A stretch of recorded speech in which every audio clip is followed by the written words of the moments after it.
The USS John S. McCain limped into Changi Naval Base in Singapore today after a collision with a merchant vessel near the Straits of Malacca. It's the second collision involving a naval warship in as many months, and although the two incidents appear similar, a few things set the crash of the McCain apart. Monday morning's collision occurred in one of the world's busiest shipping lanes when the guided missile destroyer collided with limped. Pictures show the McCain with a heavily dented hull, but the vessel reached port under its own power.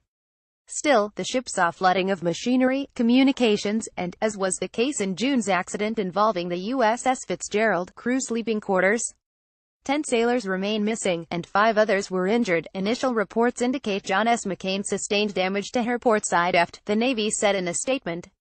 The fact the McCain took a blow to its port, or left, side suggests the ship had the right-of-way.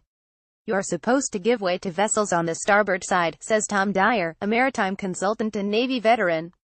The Fitzgerald took a blow to its starboard side in a collision with a container ship off the coast of Japan on June 17. Joshua Felton. Maritime rules dictate that the vessel with right-of-way maintain course and speed, even when a collision looks possible. That's to avoid two vessels trying to course-correct, potentially making things worse.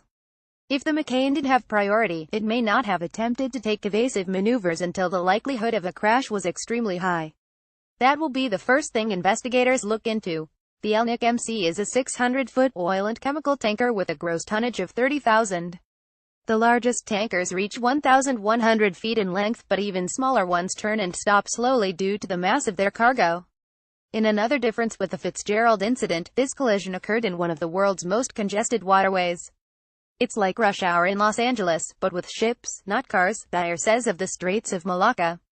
It's a choke point, with all the ships going around Southeast Asia going through there. To prevent collisions, ships are supposed to use an automatic identification system to broadcast their locations to other vessels.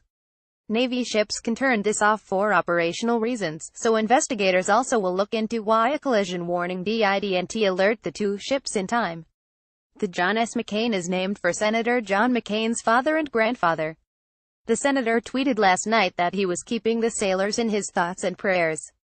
As the investigation into the collision proceeds, and the inquiry into the Fitzgerald accident continues, the Chief of Naval Operations, Admiral John Richardson, has ordered a fleet-wide review of naval seamanship and training in the Pacific.